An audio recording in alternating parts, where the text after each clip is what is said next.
Welcome back to Trends and Friends. It is Motivational Monday, and we're joined by our friend Kristi Frazier. And you know, last week we talked about reinventing yourself. This week we're going to dig a little bit deeper into that, and we're going to specifically talk about ways that you can use your willpower to change direction and help you get to that next step that you need to get to, right? Right. Thanks for being here. Thank you for having me. Absolutely. I love this topic because I feel like there are a lot of people out there, whether you're young or old, it doesn't matter the age, but you might find yourself in a place where you do need to reinvent yourself.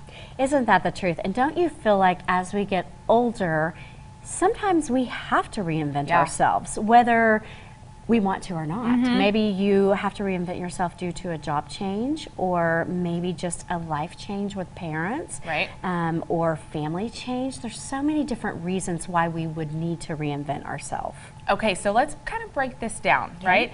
We talked about facing your fears last week, right? Now we're talking about willpower and change. Change can be hard. Change can be very hard. So what do we do when we find ourselves in that difficult situation where we know we need to maybe take a step in a different direction, but we either just don't know how to do it or we're just scared to do it?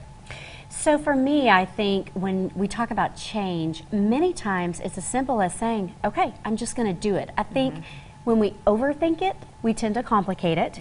So maybe don't overthink it, just do it.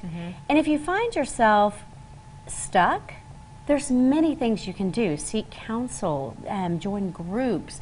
There's lots of different ways that I feel like you can redirect your path. Yeah, and you know, sometimes I think when we do have a big change ahead of us or a big transition facing us, we tend to think of it as a whole, and it becomes this really big thing.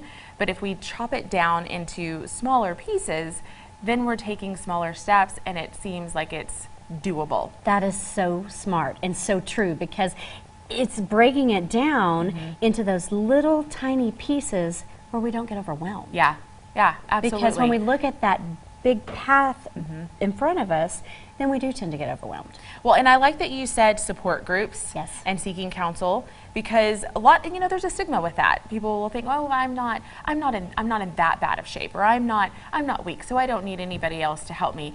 It's not about that though, right? I feel like introducing someone else into your life can sometimes help you see a different perspective. Yes. Right? And and we've talked about this before. You're more powerful when you seek help, when you seek other options, and when you seek out wise counsel. So smart. Okay, so next step would be, okay, we faced the change, we know what the transition is, we've chopped it down into smaller pieces, we're taking our first step. What do we do next? What do you think? You just have to do it. You have to step away from the situation for a minute, outsider looking in almost, as if you will, and just make the change. Take one tiny step every day, little baby steps until you're where you want to be. Well, and I think reinvention too can be a fun thing. Yes. I met a lady not too long ago at a board retreat that I was at, and she told me she was in her 50s, going into her 60s, starting something totally new, and it was really scary. But then she just took a step back and realized this can be kind of fun. I get to finally do something that I really want to do that I haven't done before. So there's a positive spin on it too. And I think many times we find our passion way later into our years because we were too scared to take that chance, or maybe we didn't know ourselves well enough to decide where we wanted to be down the road. Great topic. Yes. Thanks so much for being here. We appreciate it. Yes. And you can always reach out to Kristi Frazier at Facebook at Kristi Frazier Biz. We appreciate you being here, and don't go anywhere. We'll be right back with a little more Trends and Friends.